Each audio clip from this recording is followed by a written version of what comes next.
شفت نتائج هذه الاشياء على ارض الواقع؟ حروق كيميائيه، حساسيه بشره. اليوم معنا مو من مو سكين لاب يلي حيجاوب على بعض الأسئلة عن مواضيع شوي حساسة بالعناية بالبشرة.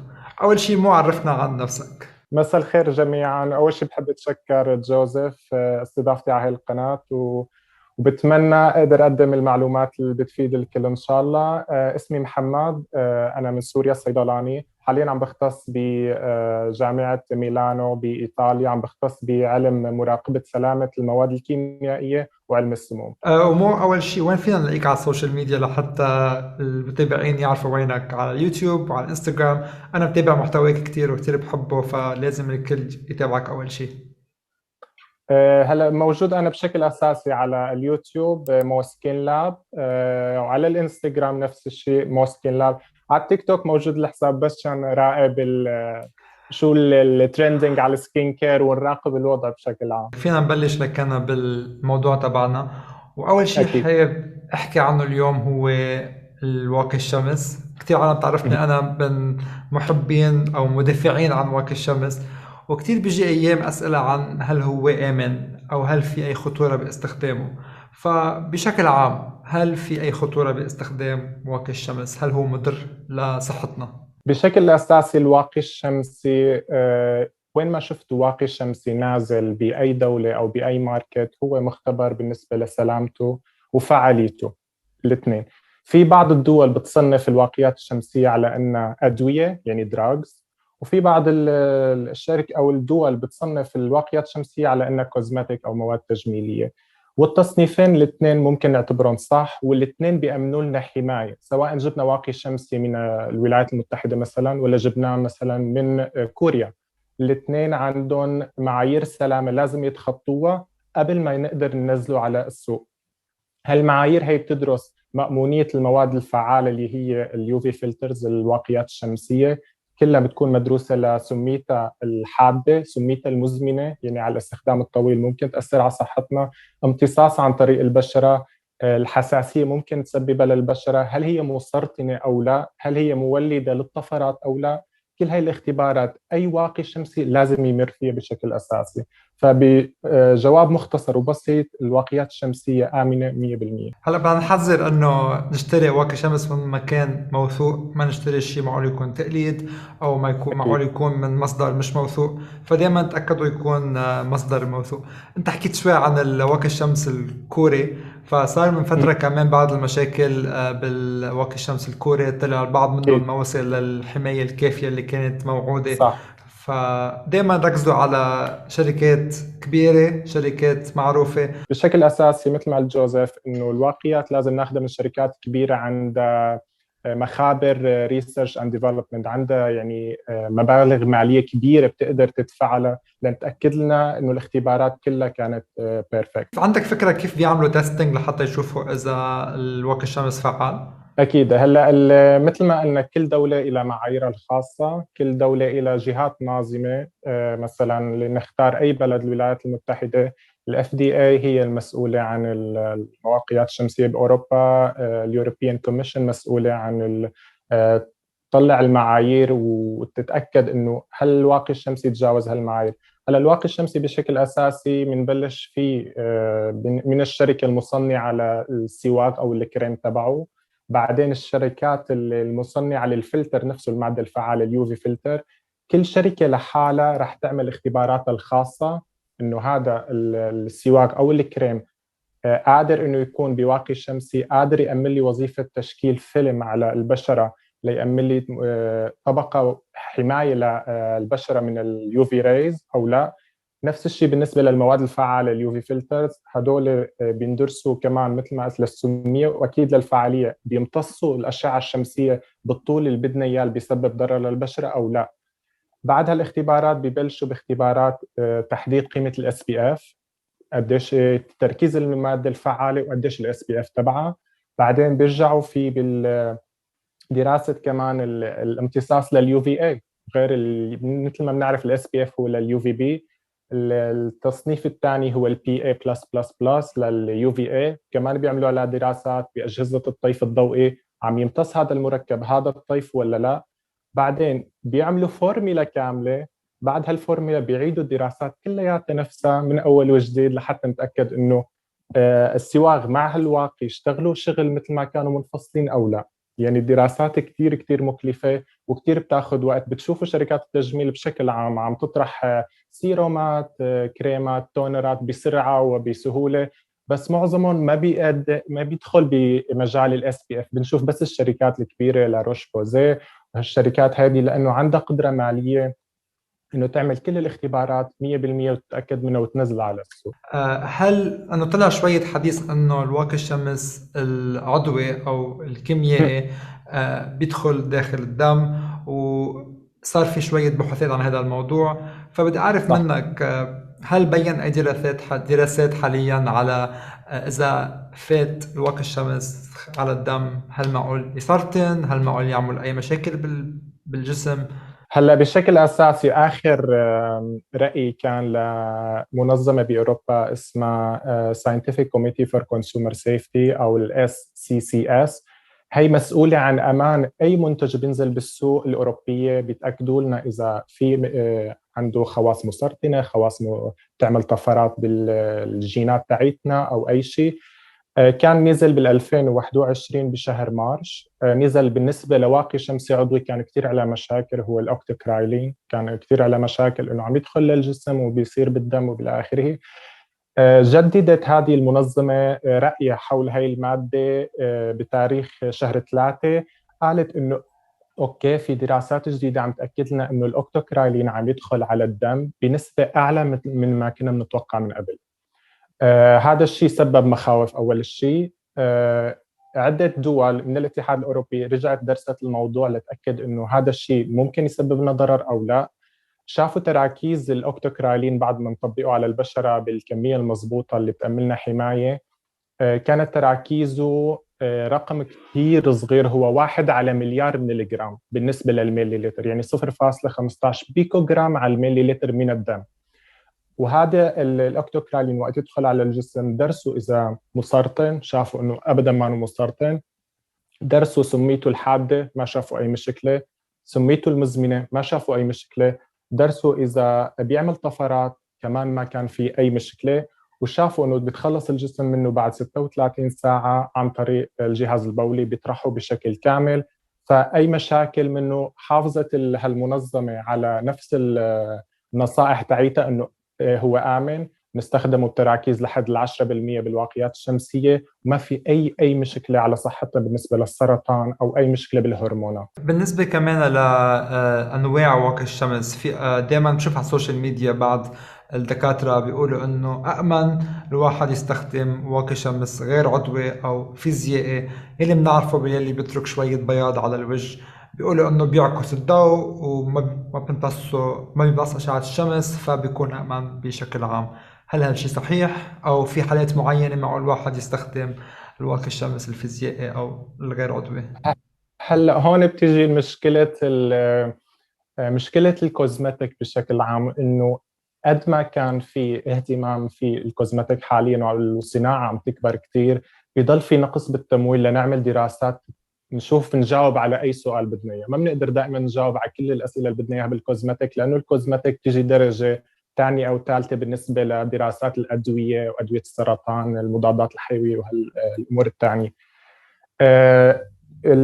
فيني أقول الليترتشر مقسوم قسمين. دراسات اكيده 100% ما في. بالنسبه لناحيه المامونيه كله امن سواء فيزيائي او كيميائي. بس في حالات خاصه بالنسبه للاطفال وبالنسبه للمراه الحامل والمرضع، بيفضلوا بعض الدكاتره، مدارس خاصه بعض الدكاتره بتفضل انه خلينا نستخدم شيء ما بيمتصوا البشره او بيدخل للدم، مع انه هلا اللي ذكرته المثال عن الاوكتوكرالين امن 100%. بس بيقولوا خلينا نكون better safe than sorry، انه خلونا نكون بامان احسن ما نكون نعمل شيء غلط نحن ما بنعرفه لسه. هاي المشكله الاساسيه. اما بالنسبه لمأمونيه الواقيات الفيزيائيه والكيميائيه اثنيناتهم امنين 100%.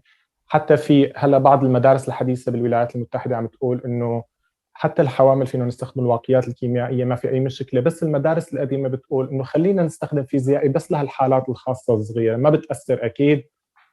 بس مثل ما برجع انه بنخفف الريسك، انه بدل ما يكون في 0.0001% احتمال، خلينا نكون 0% احتمال افضل، لحتى نآمن نحافظ على صحة المرأة الحامل والجنين او الاطفال. بس انا برأيي بشكل عام هن الاثنين آمنين 100%. في نقطة واحدة اختلاف بيناتهم، انه الواقيات العضوية او الكيميائية ممكن عند بعض الاشخاص تسبب شوي حساسية، هي ما كتير فريندلي لاصحاب البشرة الحساسة، ممكن تعمل احمرار، تهيج، حكة، او حتى ممكن تسبب بعض الحروق الكيميائية البسيطة، بس حالات نادرة جدا. الفيزيائية أكثر يعني لطافة على البشرة بالنسبة لأصحاب البشرة الحساسة خاصة، عم بحكي هذا الموضوع. أما الاثنين بالنسبة لآلية عملهم، مأمونيتهم، اثنيناتهم متساويين 100%. مثل ما قلت، الواقيات الفيزيائية كثير بيطلع لنا صيت إنه هي أكثر أمانا لأنه بتعكس الشمس، أو الميكانيزم تبعها هيك. بس هي بالشكل الأساسي هي بتمتص مثل الأشعة، مثل الواقيات الكيميائية بتمتص 95% من الأشعة وبتحولها لحرارة. هي نفس الميكانيزم بين الفيزيائي والكيميائي. وبرجع بقول المأمونية، أنا حسب ما شفت من الدراسات وآراء غيري أكيد كثير من الخبراء علماء السموم، شافوا إنه الاثنين متساويين بالمأمونية، بقت ما في أي مشكلة تستخدم هاد أو هاد. وبالنهاية أفضل واقي شمس هو اللي بتقدر تستخدمه. ونقطة انتهى، مثل ما بيقولوا إنه خلص استخدم أي واقي شمسي فينك، لأنه نحن بنعرف أكيد إنه اليوفي أو أشعة الشمس هي مسرطن من الدرجة الأولى، يعني مصنفتها منظمة الصحة العالمية هي نون كارسينوجين. سو الواقي الشمسي أكيد سواء فيزياء أو كيمياء بيأمن لنا الحماية. طيب، على هيدي السيرة كتير هالأيام عم بيصير في كتير ضجة على أهمية الواقي الشمس، لدرجة إنه بعض الأشخاص عم بتقول كمان إنه لازم تستخدموا الواقي الشمس تحموا حالكم من أشعة الكمبيوتر والتليفون أو كل الإضاءة اللي عندكم بالبيت. فعالم عم بتقلي أيام أنا عم بستخدم واقي الشمس بالليل، وبالنسبة إلي هيدا الشيء أبدا ما له لزوم، لأنه الفكرة تبع واقي الشمس إنه هو واقي للشمس مش لضوء تماما. أزرق. فهل في عندك فكرة ليش بلشت هيدا التفكير الغلط عن الضوء الأزرق أو البلو لايت يلي بيحكوا عنه؟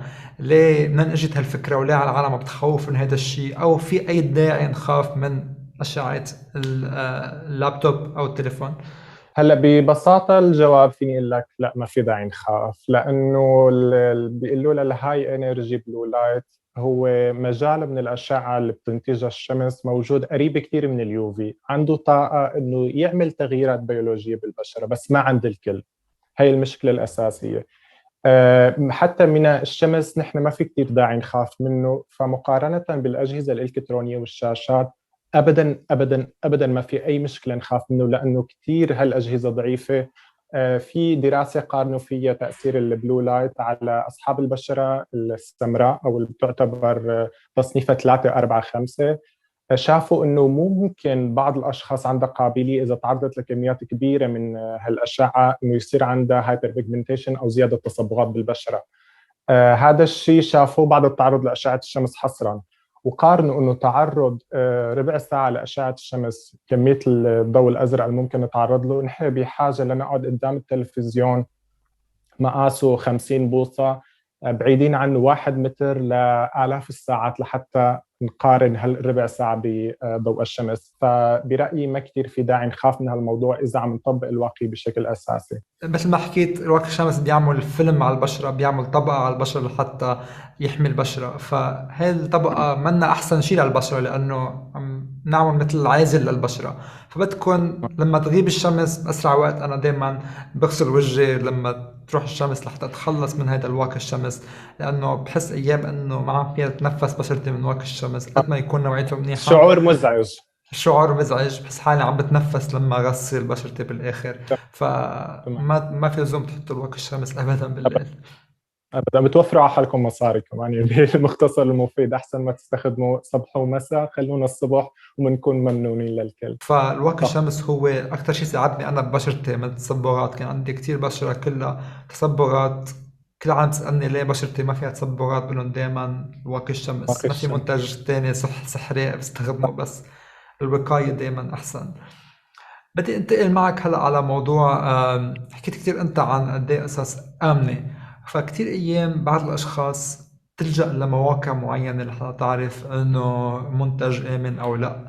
وكتير عالم بتقلي إنه لا، ما تستخدم هيدا المنتج إنه في هيدا المكون يلي حسب ال EWG منه آمن ومسرطن. ف وبسمع كمان كتير إنه ال AWG هي مثل منظمة عالمية.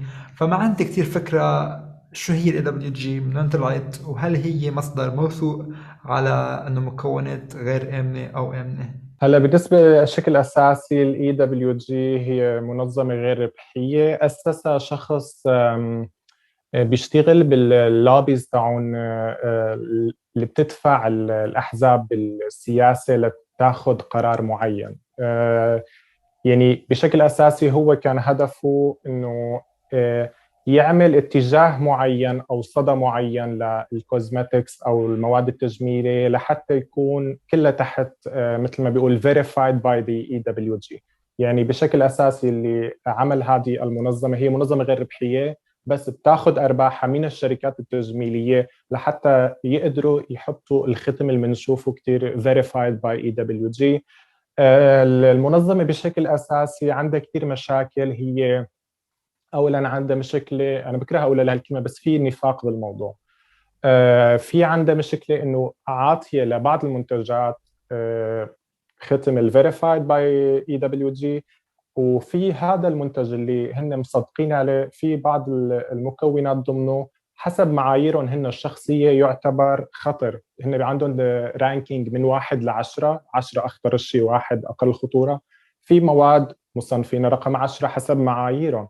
يعني مثل ما بيقولوا عم يبحثوا بس إنه أي شركة تيجي لعنا تاخذ الختم وناخذ نحن مقابل مادي لحتى نعطي وهم للأسف وإحساس إنه هذا المنتج أأمن إلي من منتج غير مصرح. هذا الشيء بيسموه نحن بالعلم التسويق بيقولوا له البيع عبر الخوف أو الفير مونجرينج، إنه أنا بخوفك لتشتري مني منتج هو بيكون ما في شيء أي أساس لهذا الخوف. وبتلاحظ انه هالايام صاروا كتير العالم بتحب تشوف لي احسن مكونات، تعرف شو في مكونات بمنتجاتها. وهيدا الشيء منيح تعرف اذا في مكون معين بعرف انا انه بيتفق مع بشرتي وبلاقي النتيجه معه بالعاده، مثل النايل سيناميد اللي بحكي عنه كتير شخصيا. بس بنفس الوقت مثل ما قلت في شيء اسمه تخويف، يعني العالم بتصير تخاف من مكونات معينه. وبدنا نركز مثل ما قلت قبل انه اي شيء بيكون بالسوق بيكون بالعاده لاحقين regulations تبع بلاد معينة. مش سهل حدا يحط أي شيء بأي منتج، لازم يكون في دائما رقابة. فما حيكون في أي شيء خطر بمنتجاتكم. كتير أيام بشوف على تيك توك مثلا حدا بيقول ما تستخدموا هيدا الشامبو هيدا بيصلع، وبالنسبة لي مش معقول يكون في شامبو بالسوق بيصلع مثلا. تماما، هي المشكلة الأساسية جوزيف، إنه كل شيء موجود بسوبر ماركت سلسلة مثلا مثل تارجت or whatever، موجود بصيدلية، موجود بمحل موثوق تابع للشركة البراند نفسها، مستحيل ينزل على السوق بدل ما يكون أخذ موافقة وزارة الصحة بالنسبة للدول العربية أو منظمات الثانية بالنسبة للبلاد الثانية. هلا مثلا نقول منتج بده ينزل بالسعودية، بده ياخذ موافقة وزارة الصحة لحتى ياخذ رقم، وهذه الوزارة رح تدرس المنتج تشوف مأمونيته، تتأكد إنه المواد المكتوبة على لائحة المكونات مطابقة للمكونات الموجودة بالأصل بهذا المنتج. لهيك دائما أنا بنصح أبدا أبدا ما تشتروا أي منتج إلا من موقع رسمي، من صيدلية. يعني أنا لأني صيدلي ما عم أقول روج للصيادلة أبدا، بس لا، من شان صحتكم بشكل أساسي من الصيدلية، من محل تابع للبراند نفسها أو من مكان موثوق على الإنترنت. غير هيك ممكن توقعوا بمنتجات مزورة مارقة تحت الريجيليشن تاعت وزارة الصحة ما منتبه عليها، لأنه أكيد وزارة الصحة مرة تقدر تسيطر على كامل السوق إلا ما يمرق منتج منتجين يعملوا مشاكل لحتى تنتبه عليهم وزارة الصحة وتسحبهم. بدنا نركز دائما انه اي منتج بتشتروه بده يكون عليه احسن المكونات بدها تكون موجوده، وبتكون تكون مكتوبه حسب المعايير الانكي، ما بعرف شو بسموهم بالتحديد. بس ما تمام. بصير يكتبوا لكم مثلا فيتامين سي، هيدا منه اسم مكون فيتامين سي، بده يكون مكتوب مثلا الاسكوربيك اسيد او اي نوع تاني من الفيتامين سي. فبتكون تركزوا دائما تكون كمان حسب المعايير المنتج اللي عندكم، مثل ما قال محمد لازم يكون من مصدر موثوق. كنا عم نحكي من شوي على قصة الفير مونجرينج او التخويف بالعناية بالبشرة. فكتير عالم ايام بتصير تنصح انه بعدوا عن كل شيء في كيميكلز، بعدوا عن كل شيء في مواد حافظة، ركزوا على المنتجات الطبيعية. وعنا بتعرف بالدول العربية كتير دارج أو كتير عالم بتحب تشارك خلطات منزلية. فهل بالنسبة لك كحدا دارس السيفتي تبع الانجريدينتس، هل في خطورة بالكيميكال انجريدينتس، وهل الناتشرال أو المكونات الطبيعية تكون أمن بأي طريقة؟ كمان فيني أقول لك جواب بسيط. لا للأسف، يعني المنتجات الطبيعية هي تعتبر معنا مركب واحد. وقت مثلا في حساب ما على الانستغرام حط خلطة فيها عصير ليمون مثلا، عصير الليمون هو معه مركب واحد، هو خليط من مئات المركبات. يعني في بعض الأحيان توصل ببعض المواد الطبيعية، خلينا نقول آلاف المركبات ضمن هذا المنتج. خليني اقول الليمون مثلا بيحتوي على فيتامين سي، بيحتوي على مركبات عطريه، بيحتوي على زيوت عطريه، بيحتوي على مركبات اسمها كمارينات بتسبب كثير مشاكل وحروق ضوئيه للبشره. مثلا اذا طبقنا عصير الليمون على البشره وتعرضنا لاشعه الشمس مباشره بعدها، ممكن توصل معنا حروق كيميائيه لدرجه ثانيه وتصبغات ما بتروح حتى بالليزر. خلينا نفهم هذه النقطة، إنه في كثير مشاكل بالمنتجات الطبيعية. طبيعي ما هو أفضل من الكيميائي. الكيميائي كل شيء حوالينا هو مادة كيميائية. المي هو H2O، الخشب هو سلاسل كربون، البلاستيك هو بوليميرات. كل شيء حولنا، الهواء اللي عم نتنفسه آلاف المواد، الغازات الكيميائية في أكسجين، نيتروجين، هيدروجين، كبريت.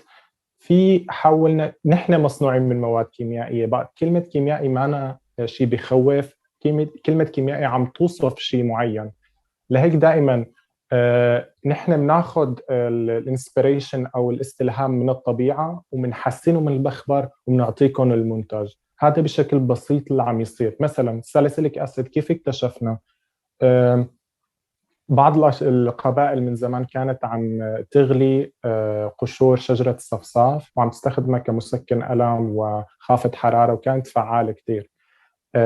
بعد ما تطور العلم كشفوا أنه في ضمن هذه الشجرة مركب اسمه ساليسين، هو خلينا نقول الكازن أو ابن عمه لساليسيليك أسيد.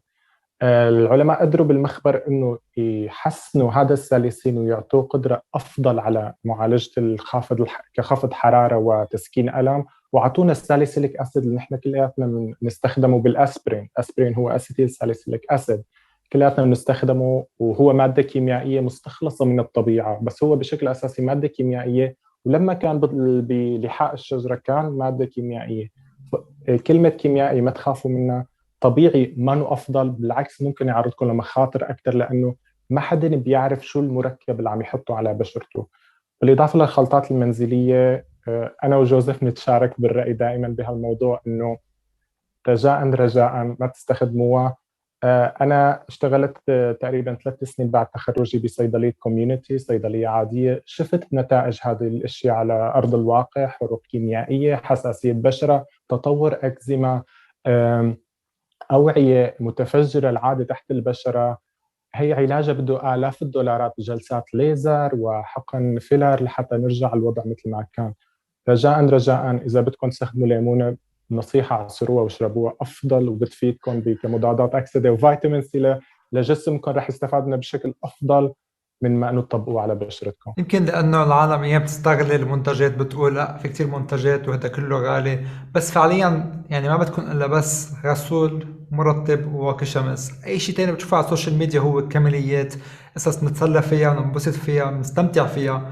بس إذا حدا ما بيقدر يشتري أكتر من اللزوم، ما لكم إلا الغسول مرطب وواقي شمس وهيدا كافي. على قصة كمان البريزرفاتيفز أو المواد الحافظة، هل برأيك هو شيء أساسي يكون في مواد حافظة، أو فينا نخفف من هالمواد؟ لأنه معقول يكون عندها مشاكل مثل مثلا البارابين، يلي في دايما في question mark أو سؤال على البارابين هل هو آمن أو لا كمواد حافظة. بالنسبة للمواد الحافظة، أنا شخصيا كرأي شخصي بقول لك اي منتج ما في مواد حافظه انا ما بحطه على بشرتي. امان بشرتي وحمايتها الي وانا بقدر احميها بمنتج محفوظ بشكل جيد، هذا الشيء اساسي. المواد الحافظه بشكل عام هي ميات المركبات اللي ممكن تنضاف للمنتج لحتى تمنع النمو الجرثومي ضمن المنتج، سواء كان سيروم، تونر، كريم الى اخره. هاي المنتجات تحتوي على كميه من المي. هذه الكميه من المي هي مثل ما بيقولوا المي هي اساس الحياه، يعني بتعتبر خزان تغذيه وتكاثر بالنسبه للجراثيم. فاذا ما حطينا مواد حافظه ضمنها نحن عم نعرض بشرتنا اللي ممكن تكون عم نعالج فيها. حب شباب مثلا البشره تكون وقتها متضرره بشكل كبير، ما قادره تشتغل كحاجز يحمينا من الجراثيم، يعني بيكون بالمختصر المفيد عم ندخل جراثيم على بشرتنا بدون المواد الحافظه. المواد الحافظة بعتبرها أساس أي منتج. بنرجع من على نقطة البارابينات. البارابينات هي من أأمن وأكثر المواد الحافظة المدروسة وأقدمها. حد الآن بهالتاريخ اليوم بيكون لنا أكثر من 100 سنة عم نستخدم هي البارابينات.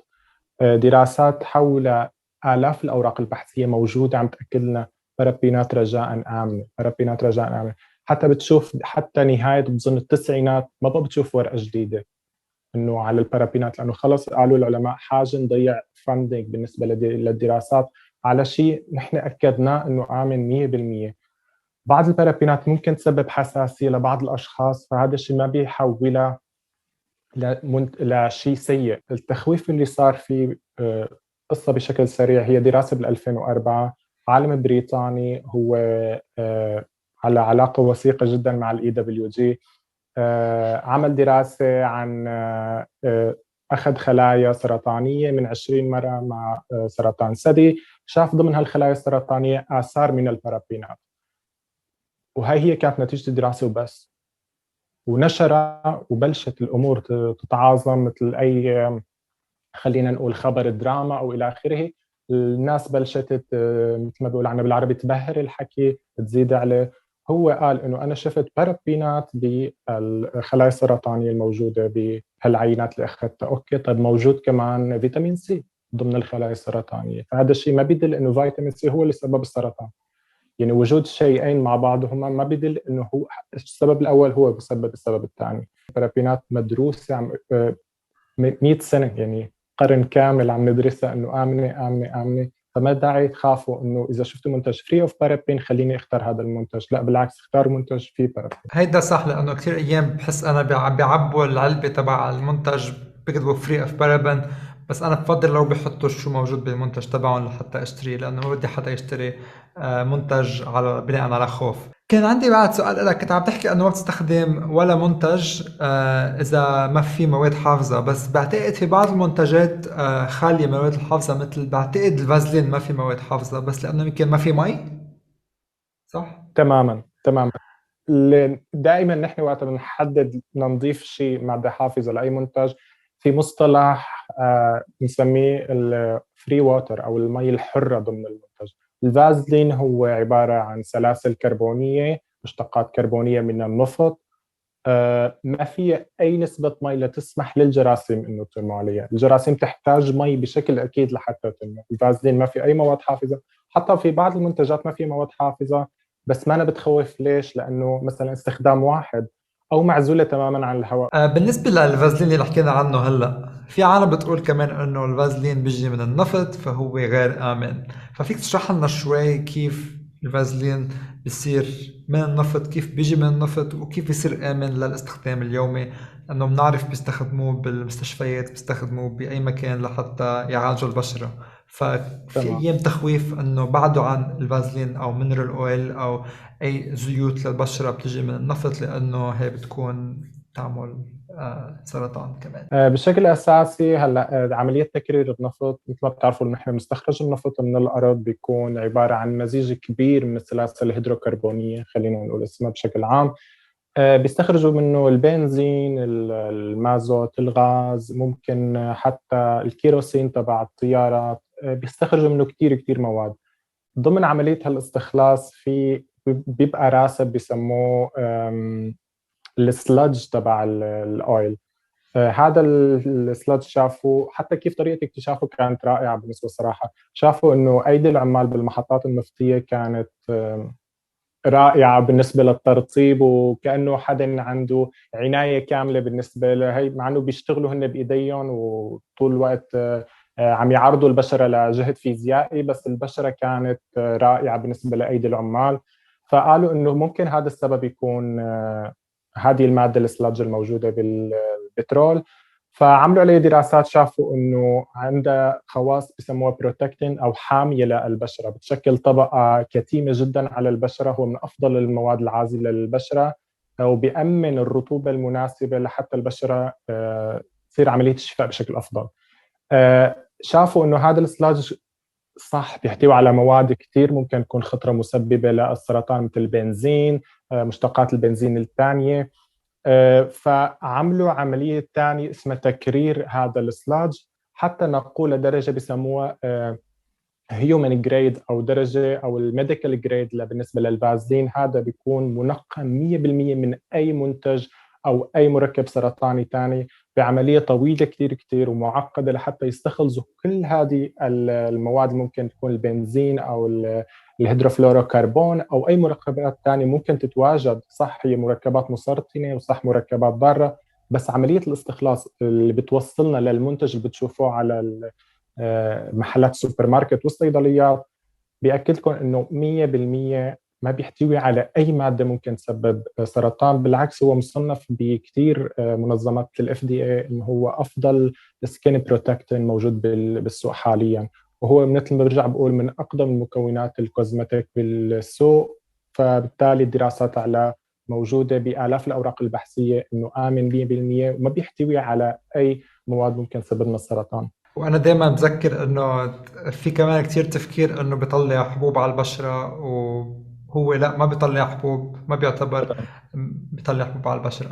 هلا قبل ما نخلص المقابلة تبعنا عندي سؤال مفاجئ لك. هل في اي منتج بالسوق بتعتبره انت انه لازم ينسحب لانه هو غير آمن؟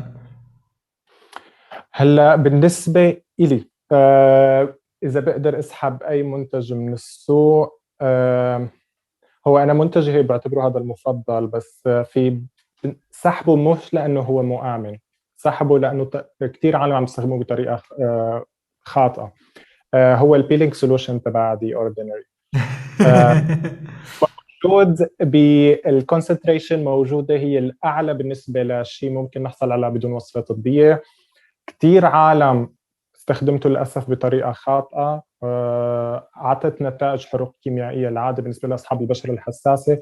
انا بقيد انه اللي بده يشتري لازم ياكد على طريقه الاستخدام 100%، او يغيروا طريقه توصيل فكره طريقه الاستخدام. يعني ما ممكن مثلا اروح انا على سيفورا اجيبه واخده على البيت وما حدا يحكيني شيء. على القليله ممكن يكون في عن طريق الكاستمر سيرفيس او اي شيء بس يخبرني على الطريقه وياكد لي. معلش لو بتخويف هون برضى انه يستخدم التخويف شوي، لانه النتائج ممكن تكون بالنسبه للبعض كارثيه.